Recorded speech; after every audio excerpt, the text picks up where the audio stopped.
they sent me to Africa. They grounded me really to Africa. Go back to the place where it all started. He would walk around the dorm and pray, sing loud at 5 a.m. I would get up and yell like, bro, God's not even up right now, bro. Information right now is actually destroying this generation. They're not even seeking truth right now. They're seeking something that's real and authentic. The book of Nehemiah, they built with one hand, like they had a hammer in one hand, they had a sword in another hand. So they're ready to fight, but then they were building at the same time. That's what we do in life. And even if you're broken, even if you're hurt, even if you're wounded, you can still do something. You can still be an encouragement to somebody.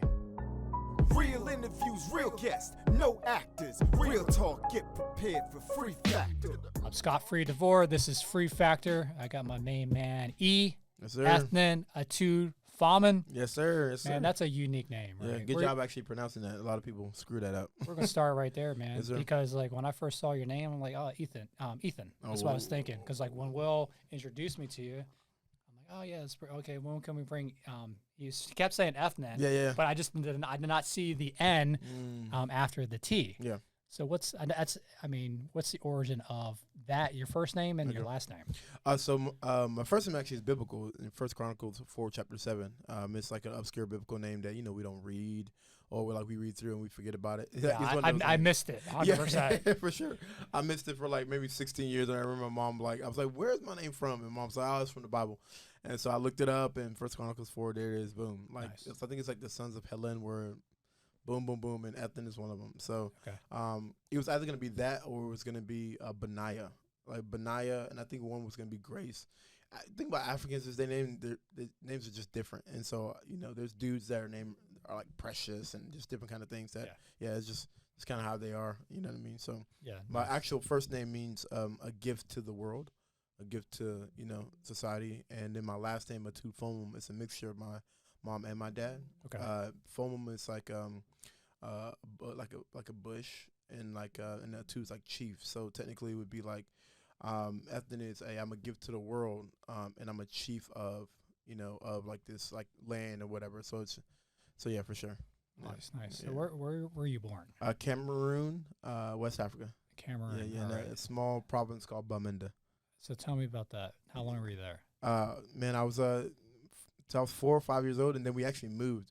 Crazy thing is, there's this thing called the international lottery that you do, and so you put your name in, and your family wins like green cards and things like that, and then they send you over to America, and then you could work on citizenship and all that kind of stuff. And so we did that. We were one of the people selected, and we came over. So I have a twin sister, 2 older brothers, and then my mom and dad. So we all came over. We were about 4 to 5 years old, and yeah, for sure.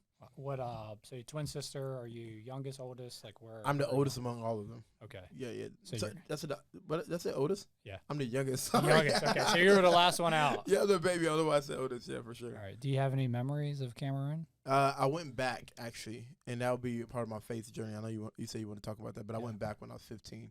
Okay. Yeah, for sure, and I would definitely hit on that. But what I knew of when I was younger, I don't have like a lot. I remember getting on the plane. I remember like the bus ride, because we flew into Buffalo, New York. Think about this, Africa, Cameroon, West Africa. Obviously it gets cold, but it doesn't snow. And then we moved to Buffalo, New York in the winter. Oh, and like so, dramatic you know change. what I'm saying. We come out there with puffer coats and stuff like that. We were like the original, like the puffer coats and things like that. So yeah, for sure. Yeah. So your family, so they got fortunate. You guys were got selected. Yeah. Came over. Why did your mom and dad want to come here to the States? Crazy is my mom and dad actually, they were pastors at a church in Cameroon. It's an organization called Christian Missionary Fellowship International, CMFI. I know it's a mouthful. Some people say, man, what church you go to, man? It sounds like a bank. You know what I mean? You know what I mean? Right.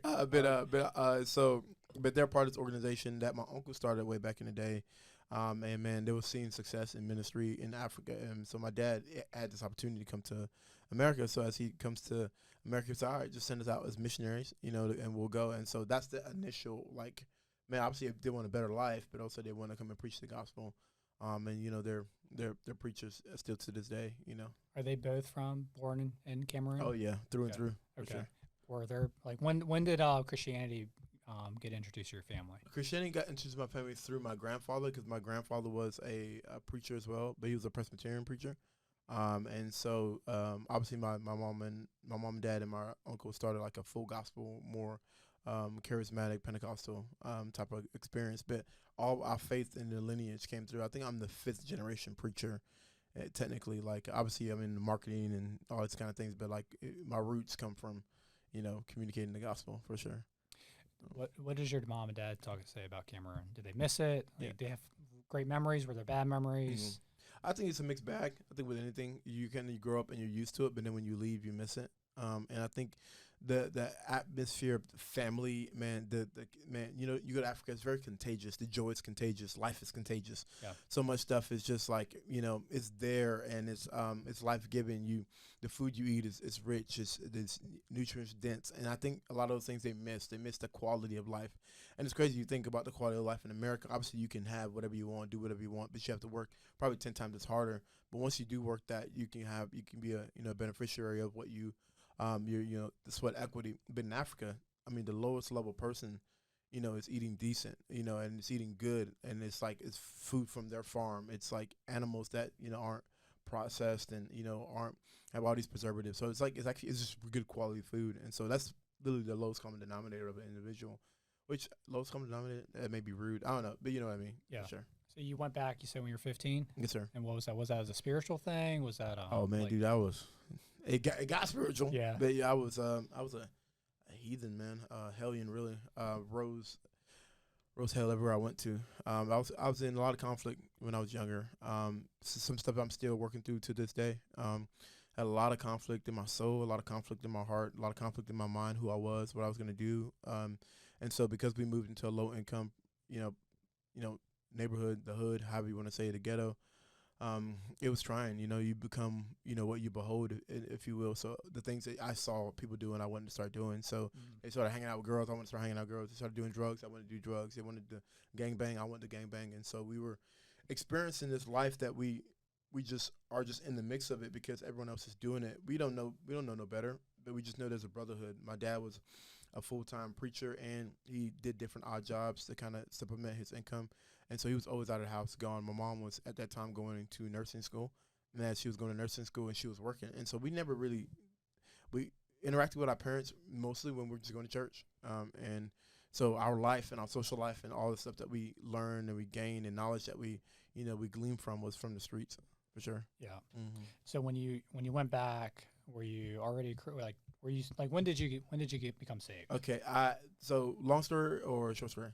Long story. All right, long story. So, man, we get into a lot of crime in Durham, North Carolina, Bull City. If people know it, it's 919. We get a lot of crime out there, man, and there are break-ins going on and different things. At that time, I was like 14, 15 years old, and it's crazy when I think about it, man, I was so young, but I was getting a lot of notoriety. Me and my brothers were, my oldest brother was already in jail doing serving time for selling narcotics and, possession of, firearms and things like that. But me and my second older brother, we were getting in, all types of trouble. We were breaking in. I'll be stealing the church van. I was flipping over tables, like in our house, to stage robberies, to steal tithe money from our church and things like that. It was just, I did not care. I wanted the world, and I wanted everything in the world. And it came crashing down at one moment. I remember one day I was just kind of I was high, and I was walking down this hill. And my mom looks at me, and, my mom full of faith, eyes, just tears coming down her eyes. And she looked at me and she said, "Ethnan, everything's going to be okay." Those words haunted me from that very moment. I didn't know what she meant, but I knew, man, that she said something to me in that moment that was more than I could even, I can fathom and even understand. And so when I went to Africa, the reason why they sent me to Africa, they grounded me really to Africa. Like they said, like, forget a phone and forget you being in your room. You're going to go back to the place where it all started, and to see if there's disciplines and things like that that you can see that you actually have it better off here. And my oldest brother at that time, he got out of prison, and he was already in Africa playing soccer and doing stuff just to kind of clear his head, give some time. And so I knew he was there, and so kind of I went and started hanging out with him for a few years. Okay. Yeah. Wow, man. Jeez. Yeah. I didn't know any of that stuff. Yeah, no, for Probably sure. wouldn't have hired you if I would have known that story. No, for sure. Man, yeah. praise God. Yeah. Praise God. Yeah. So when did so you went there, as punishment. Yeah. You're grounded there. For sure. When did the change start happening in you? Man, the change started happening to me, man. The first year I was there, I went to a mission school, And the first time I really was able to sit down and kind of hear the gospel was a Catholic mission school. Nothing crazy. But if I'm being 100% authentic, the priest kind of lived a double life sometimes. He would come in and say whatever, but then we knew he was doing whatever he wanted to do. And so some of that stuff just didn't sit well with me, but at least I was listening to what he was saying enough to either like be a hypocrite myself or be a skeptic, one of those things. And so I'm sitting in church, week to week, because in boarding school, which was interesting because, we went to public school here, but in Africa, a lot of schools, the majority of people go to boarding school. And for those who don't know what a boarding school is, you live at the school, you eat at the school, you get disciplined at the school. And it's Africa, so it's not like, a boarding school here where it's the best meals and best. I mean, look, I'm getting beat for not doing my homework. We get spankings. Like, that's how they did it. And obviously, this was, early 2000s or whatnot. But, I mean, we may need to reinstate that in America in general. But we got spanked. Like, we code of conduct, all the kind of things. We didn't dress well. It was a uniform. So, man, but in that first year, I really actually learned what it meant to be an individual in society. I felt like I was a part of a unit when I was in America, part of a gang and all that kind of stuff. But I learned how to be an individual. I learned how to wash my clothes. I learned how to, be prepared. I learned how to go to school and actually try and learn, because I cheated my whole way. Yeah, that's another, that's another story. But I cheated my whole way through life, because it was just easier to cheat versus to do the work and to do the hard work and grind. And so did all that stuff. So first year I was there, didn't care. Second year I was there. I went to a different school, so it was like a full gospel mission school. And the first guy I meet, this guy, coming from the background I come from, we picked on everybody. But the guy I meet, his one leg is like shorter than the other, and he has this like defect. I mean, first thing he does is, he comes up, hey, my name's Terrence. Hey, can I help you with your stuff?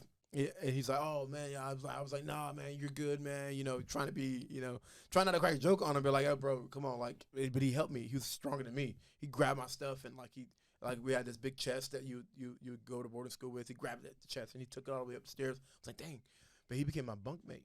And so as he becomes my bunkmate, man, like, I'm like, yo, this dude would get up in the morning at 5 a.m. and pray all the time. He would walk around the dorm and pray, sing loud at 5 a.m. I would get up and yell, like, bro, man, look, God's not even up right now, bro. Can you go back to sleep, bro? And I remember that was the story. And man, long story short, he prays for me. He fasts, once a week. And one day I'm sitting on top of my bunk bed in this room. It's not that big of a room filled with bunk beds, but I'm the only one. I'm on top of my bunk, and I just started to think about my life. Started to think about what's God been doing in my life and stuff like that, and I began to just begin to cry, and at that point I couldn't tell you that God was like stirring my heart, and I just began to cry because I started thinking about my mom and dad. I miss my family, and I was like, man, my sins has really kind of led me to this place, or my rebellion, if you will, has led me to this place, and as I came to I'm sitting up there, and again, this guy's one leg shorter than the other, so he walks a little different. And so I hear the door open, and I look up, and I see, he's hobbling in. He's like, hey, E, are you here? You're here?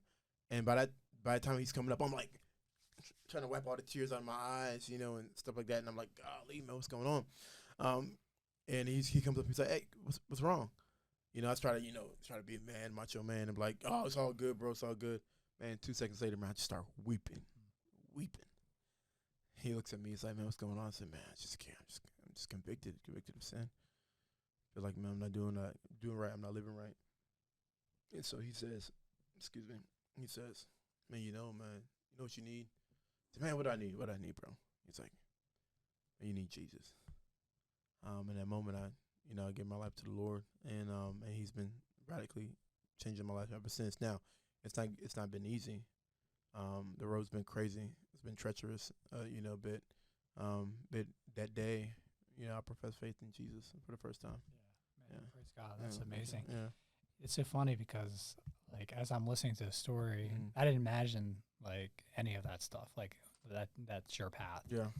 And it's similar, I think about myself, too, because when I tell people before I saved, like, not that I wasn't, like, a gangbang or anything. I grew up in the projects, fought all the time. That was just, walk the streets. You know, Yeah. it's just what I did. And when I try to explain to people, man, you have no idea what I used to be like. Yeah. They just don't see it. 100%. Right. So I just 100%. didn't see that in you. But man, just praise God of what Yeah. he's done in you to change you, change your heart, change your thoughts, just change how you go about it. Yeah. He's amazing. Yeah, I mean, the joy of the Lord is our strength. And I think sometimes people, you know, try to be joyful, try to be, you know, energetic and stuff like that. And they you know, people can't see your past, but that may be a testimony to, you know, the work that God can do in us, you know what I mean, for sure. Yeah. So obviously it wasn't easy, but you eventually started. I mean, I know you were there in school. I guess what grade were you in? So this would have been, it was called lower class. It would have been 9th grade technically. Okay, Yeah. so just kind of in high school age. When did you know that you wanted to be like a preacher? Well, man, that within that year, man, weird things were happening in my life, man. Like, you know, I immediately joined a intercessory prayer group. And in that group, man, I'm telling you, man, they would pray. And that's where I learned how to pray. And I didn't know I wanted to be a preacher. I just knew, man, whatever these guys are doing, I'm trying to get involved. And I wasn't one of those Christians that just sat back and just chilled in the pew.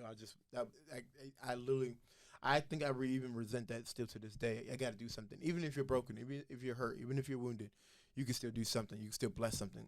Bless somebody. You can still be an encouragement to somebody. And I think for me, man, I just wanted to be engaged. And so as I'm engaging in this intercessory group, they give me an opportunity to share for like two minutes. And as I shared, I was like, man, I feel like I could do this. Like, you know, you just feel like, you know, I say it this way, and I know we're getting to faith-based and stuff like that, but I always say, like, there's some things that God has given you to do that when you start doing them, you feel like there's like an open heaven over you. Like, in a sense, like there's just this affirmation from heaven saying, man, you are doing what you are called to do. And I don't think people have a million of those things. I think people have a few, and a select few. But one of my few is preaching, communicating, and teaching. And the second one is, you know, is creative. Like I go to sleep dreaming, and I wake up dreaming. Like, it's just something that's been a part of who I am, and, you know, visionary leadership and stuff like that. But yeah, that's how I became just that 2-3 minute conversation I had with the team. And then when we went after my year at school, I was in, you know, serving in the youth ministry, and my pastor was like, man, this dude's on fire. This dude's on fire. Let me allow him to speak. And so I spoke at our church Sunday morning, like our local church, and I spoke on one verse, bro. Jesus is the way, the truth, and the life. I'm talking about just that one verse. There was no like long, you know, dictatorial, you know, none of that. It was that one verse. And so I preached on he's the way, and I preached on that for 10 minutes. The truth, I preached on that for 10 minutes. I preached on, you know, he's the way, the truth, the life for like 10 minutes. And then I closed the service and things like that. But that was my first like entry into communicating and preaching for sure. When what was the journey like? When did you get back to the States? Like, how were you? Just a few months after that. Okay. So got saved, year and a half go by. After I get saved, you know, my parents find out me and my sister are walking with the Lord. They're like, man, we got to bring these people back. Okay, you know, God's done what we wanted him to do. And so they bring me back. So I was around 17. So I went a little before I was 15, and then I came back when I was a little bit after I turned 17. Is there a difference in 9th, 10th graders and what they go through in Africa than 9th, 10th graders back here in the States? Like, same challenges in life, temptations, everything. Is it the same? Is it a lot different? I would say, you know, I think the devil has no new tricks per se. And so lust is still prevalent. You know what I mean? Drugs is still prevalent, all that kind of stuff. Insecurity, identity issues, man, huge, right? But I think the way they respond to it in Africa and America may be a little bit different. I think popularity is always a huge thing, and peer pressure, all that kind of stuff. But like when I look at like there is a era of maturity in Africa that we don't have here, just because of, you know, some of these kids have to be their stability. Some of them are orphans. Some of them are like, so there's a lot more population that like kind of grow up quicker than probably what they needed to be or needed to do. And it became men and women probably sooner than even like their bodies would even probably account for, just because of what they went through in the house and how they lived. And so the maturity would be different, but the sin is still the same for sure. Yeah, for sure, 100%. Is there a bigger influence of like false religions in Africa? I mean, obviously the continent of Africa is big, so I don't want to generalize Cameroon, all Africa, but I think of like Northern Africa. You got a lot of like Islam Yeah. there, and I don't know, kind of like the full outreach of it. But in Cameroon, like what's the predominant religion?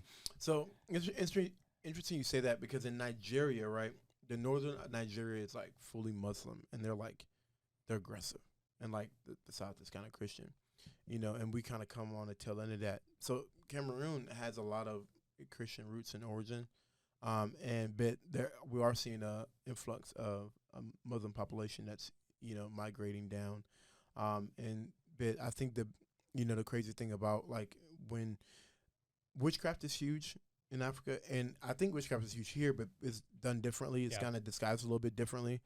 But man, it's open over there though, man. It's open season. You know what I mean? In our village that I was staying at, it was like Friday and Saturday at 12, no one would go out, even those bars and kind of stuff.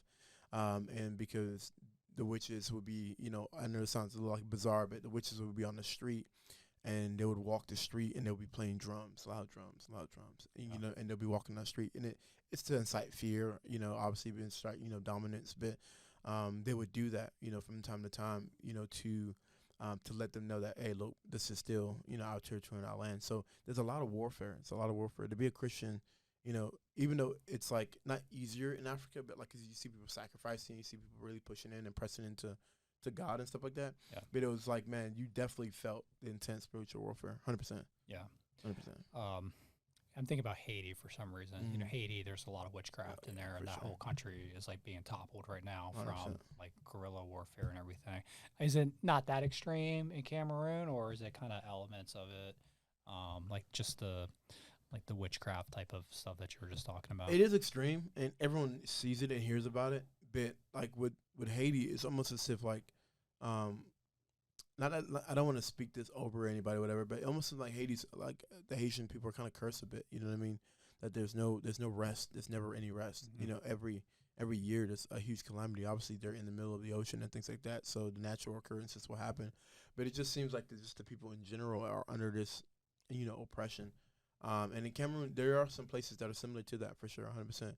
But the gospel is like really thriving, and as the days get darker, the Bible says the light will shine brighter, and so that's what we have to believe. Yeah. When do you think you're gonna go back? I wanted to go back for my 30th birthday, but I'm 31, so that's past. So, I want to kind of tie it into my honeymoon at some, like, when I get married, to tie it into my honeymoon. So I'm kind of waiting on that and kind of, trying to stay focused to do that. But yeah, I would like to go back in like 2-3 years for sure. Yeah. Probably a year. It depends. Okay. Yeah. Nice. Mm-hmm. When you say you're back here in the States, I guess you finished up high school here in Durham? GED for sure. Okay. In Durham? Yeah, Durham, North That's Carolina. why you like Duke? Yes, sir. Oh, my goodness. Yeah. Yeah, I wouldn't hire you initially. You're a Duke fan. Why wouldn't you hire me? Just because I'm from Maryland. Yeah. And, man, we just had this huge rivalry with the Dukies. Yeah. The Duke Bamas is what we called you guys. But, then we left the ACC 10 plus years ago. So I guess maybe the hatred, has died down a little bit. Yeah. No, but great school, great so organization. You wouldn't consider Coach K the greatest coach ever? No. Man, how can he be greater than John Wooden? John Wooden won 10 chips, bro. No, for sure. It's 10 chips in 12 years. For sure. It's phenomenal. Great coach. Yeah. I just not a fan of him because he never really spoke highly of Maryland Terrapin, like just fans. Yeah. Like, okay, you want to criticize the team, and everything, but he just like talked bad on like the fans. Yeah. Like, how's this guy a great leader? I mean, he's going to do that. I just didn't like that about him. But I digress. No, but one of my good friends, a long time ago when I used to live in the DC area, he was from Durham. We hooped together. He was decent. He was MC too. So finished up GED, Durham. Kind of with your journey from kind of there over the the next dozen years. So here in Florida, that's where I met you.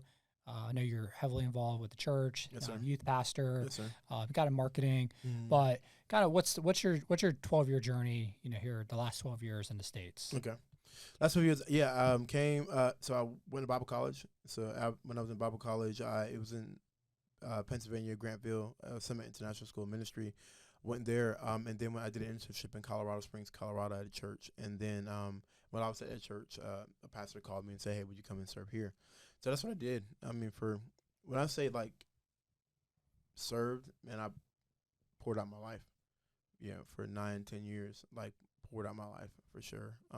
To anybody, anybody and everybody, you know what I mean, and so served the church, during that time, doing a lot of creative stuff, doing a lot of missional stuff, a lot of team building, discipling, leadership development, all that kind of stuff, which is phenomenal and good. It's been on 2020. I realized there was something going on in my soul. I couldn't detect. There was just something going on.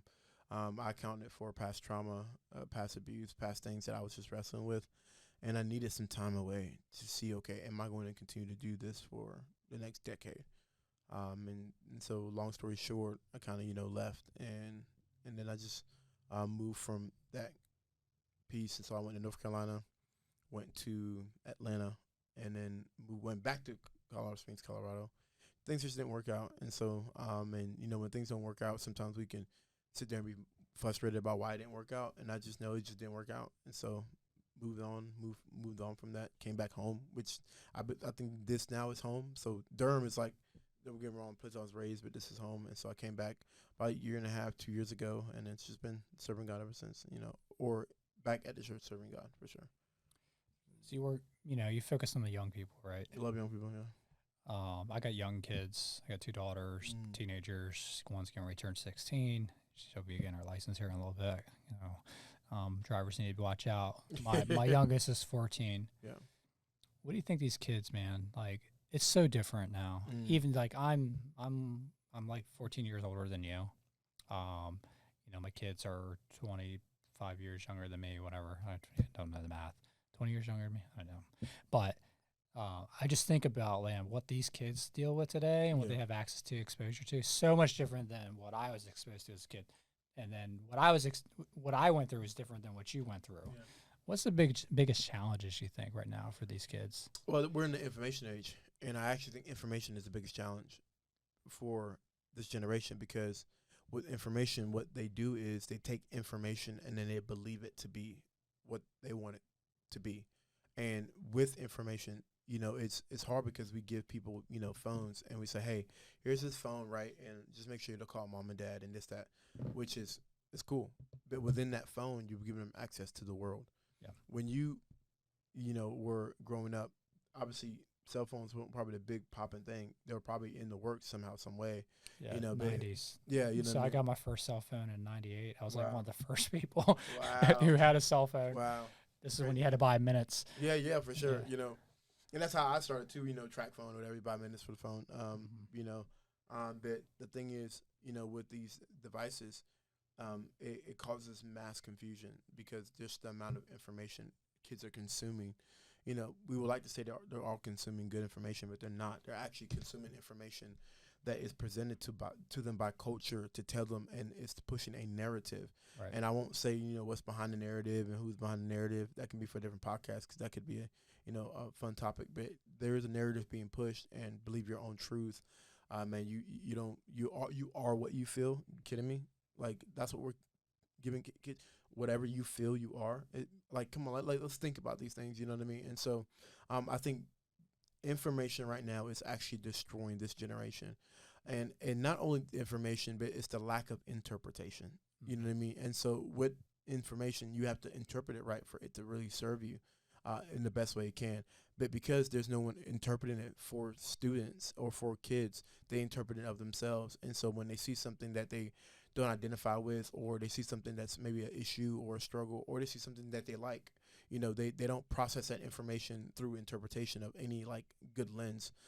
They only do it through what they feel and their peers. And the bad thing about that is, my goodness, if you're going to your peers, to filter through something that you're walking with, going through, and they're probably going through the same thing, I don't think we're really helping them. You know what I mean? And so that's why I think it's huge that we stay on our next generation. We provide resources that are going to bless the next generation and serve them for sure.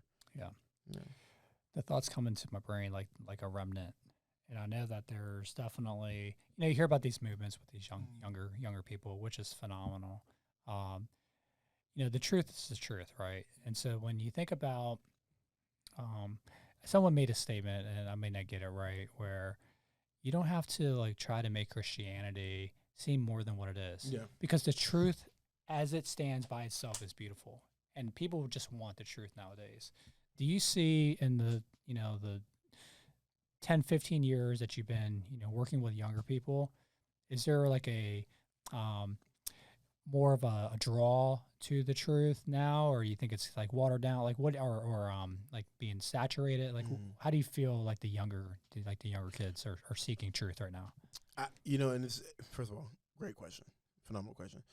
With young people, I think they're not even seeking truth right now. They're seeking something that's real and authentic and genuine.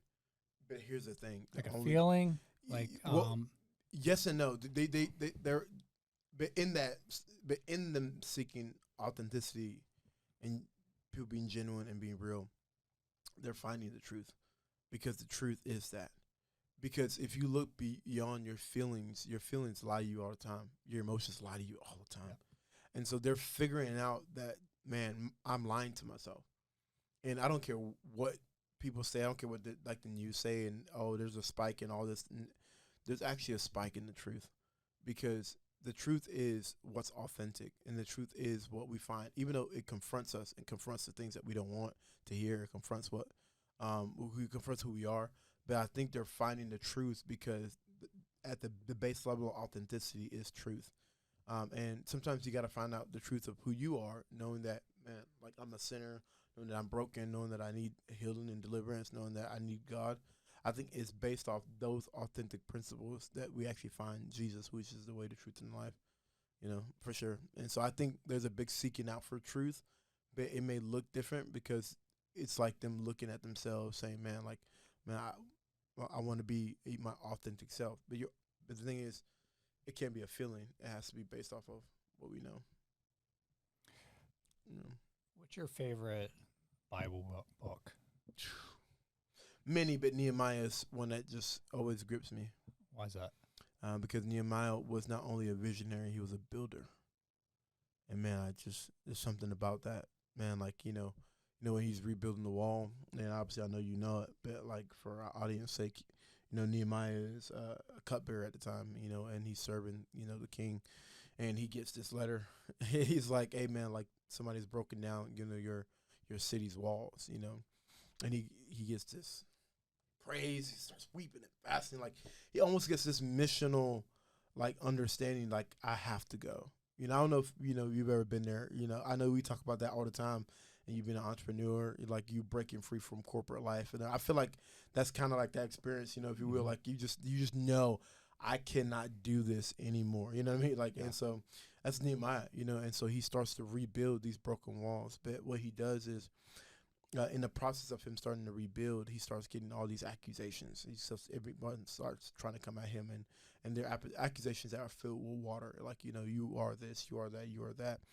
But with Nehemiah, he had to fight through maybe the things that are right, and also maybe the things that were wrong. He had to fight through all those things to rebuild the wall. One of the verses that, man, it's beautiful to me with the book of Nehemiah is, it said, as they built with one hand, like they had a hammer in one hand, they had a sword in another hand. So they're ready to fight a war at any given moment, but then they were building at the same time. And I think that's what we do in life, and I think that's how we achieve what we need to achieve, that we're ready to fight anytime, whenever, whatever opportunity. We're not picking fights, but if a fight picks us, it's a sad case for them.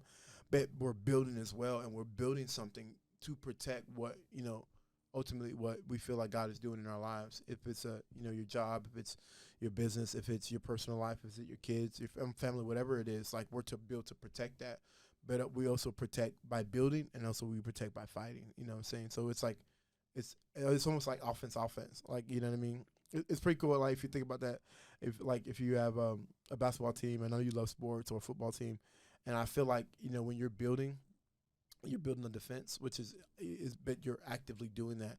But in your sword, it's almost like offense. Like, picture an NFL team that they only brought out their offense. Like, you only played offense all the time. Like, you know what I mean? You wouldn't lose, really, you know what I mean? Because you're always on offense. And I think we've been so defensive for such a long time as a church, or as believers, or as people, that it's just time for us to think offense. It's just time for us to go for it. And, we leave the rest up to God, for sure. Yeah. Who are some of the people, I would say, like, maybe on YouTube or that you listen to, that whether they're apologetics type of people. Is there anyone in particular? Like, man, I just love every time that guy puts out content. Like, I'm watching it. There's a lot. Ooh, a lot. Darius Daniels is one of them, but John Lennox is one of them in the apologetic space. Man, very, very brilliant mind. There's Ken Ham. There's all those kind of things of the old school guys. Ken Ham back in the day and all these guys. Bill Nye, the science guy. We all know all those kind of things. But like in space that are affluent and influential. My pastor, Ono Sullivan, he has a YouTube, the Spring Church. He's incredible. But also beyond that, there are some guys I listen to and I gather inspiration from. Rich Wilkinson Jr. from Blue Church. He had the reason why I like him is he's been in the celebrity eye because of people that he's known, but he's kind of chilled out. He's kind of become like, just a local church pastor, and it's very inspirational how he does his creativity. He's one. Chad Veach is one of them. There's actually so many. It's funny when you're on the spot, you don't think about all the names, but Stephen Furtick is one of them. Like those guys are just guys that are just doing things at a very high level. And yeah, those guys, they for sure, Yeah. So we got a shared love for Christian hip hop. Yeah. Who's your favorite artist? Man, can I be honest? Like a lot of people don't like him. People sometimes they don't consider him to be in the Christian space. But dude, I actually love Gazelle, man. Yeah. Like his music. Man, is it Get Rich or Die Trying? Is it? No. Yes. I'm telling you. Let me make sure it's right. Let me pull this up. His stuff, 1K Few, is incredible. Andy Mineo. Hovey's on another level now. He's like, I feel like Hovey came in. He was like this, this white kid that was just doing a little freestyle. But now he's like bar for bar. He's one of the top. Yeah. Like, you know what I mean? Obviously, you have What's Up RG. You have all these guys.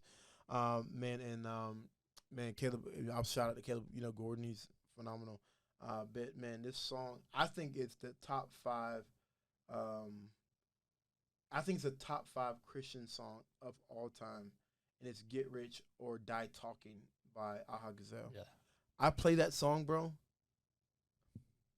It's time to go to war, and it's time to grind. It's time to hustle for sure. Yeah. What about you? I'll show you my picture of me and Aha. Oh yeah, for sure. Yeah. Murray Hill, yeah.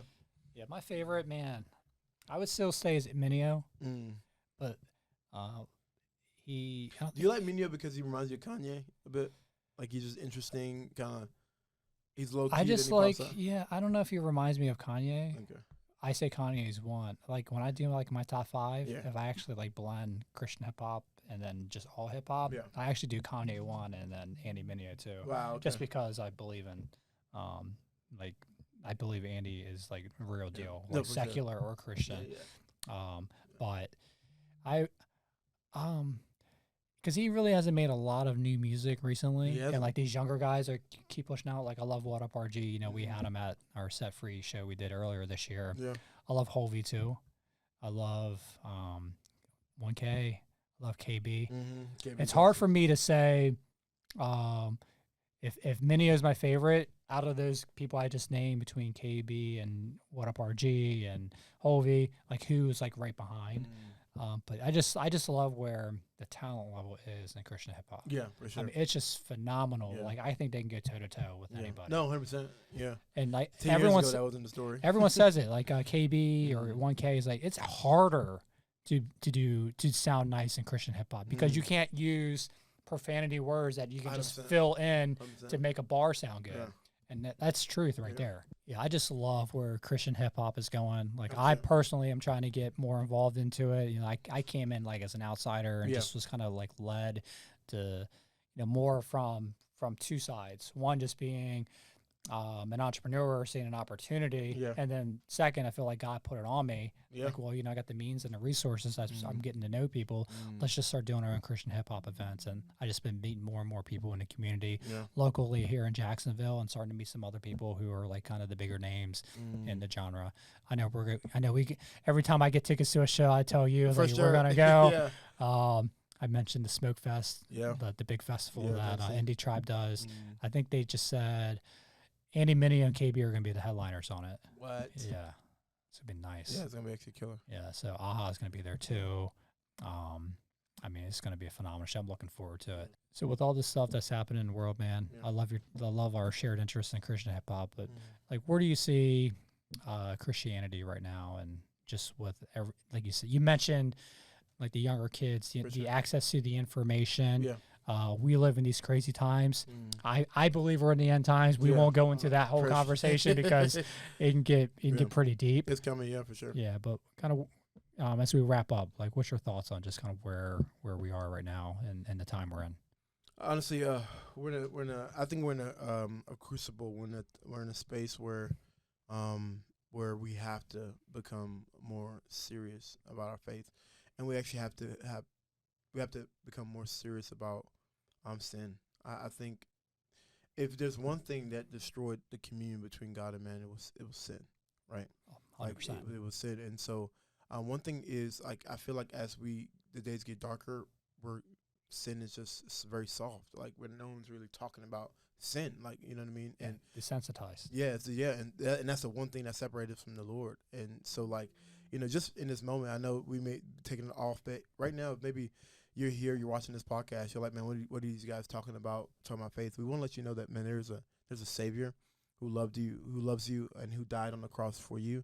And we believe that He's able to seek and to save even to the worst of the worst. And so if you find yourself in a place right now that you don't even understand, you don't know, you're considering maybe taking your own life, I'm telling you that there is a God that loves you, like, right now in this moment, and He's willing, and He has already done the work, and it's just for us to believe what He's done on the cross for us. And so as we're here as men of faith, we just want to extend that invitation to you, and say that, man, God loves you, and we love you. And what I see in the world, I see massive evangelism. I see us going to the world, going to the nations. I see God using DeVore and the scot-free, platform to spread the gospel all over the world. And yeah, we're entrepreneurs. Yeah, we believe in marketing. Yeah, we believe we're big influencers. But we also believe that the greatest influence is the gospel. And in that, we'll see that spread across the whole world, for sure. Amen. Yes, Amen. Man, I just remember when I first met you. It wasn't even that long ago. You know, I was like, "Who's this Ethan guy?" Oh no, it's Ethnan. Let me get it right. And then we met, got some tacos, and instantly I knew that, man, you needed to be, in what we're doing here with the company. But I'm just glad I got to know you, man. Just sharing your story there, man. It's just, it's phenomenal what God has done for you, and then just you and what you've been doing for, the kingdom, and pouring out like you've been doing the last 15 plus years on the younger generation, and letting them know, what is absolute truth out there. So keep doing it, man. Yes, sir. And we're definitely going to do more of these. Yeah, 100%. For sure. This was just a little snippet of a part of your story. Yeah. So we'll definitely do part 2. We'll get into some of the kind of the functional things of marketing, how you got into that, and just your whole outlook on that. Okay. So this is Scott-Free DeVore. You're listening to Free Factor. Like, subscribe, comment, bell button, all that good stuff, and we'll see you next time. Real interviews, real guests, no actors. Real talk, get prepared for Free Factor.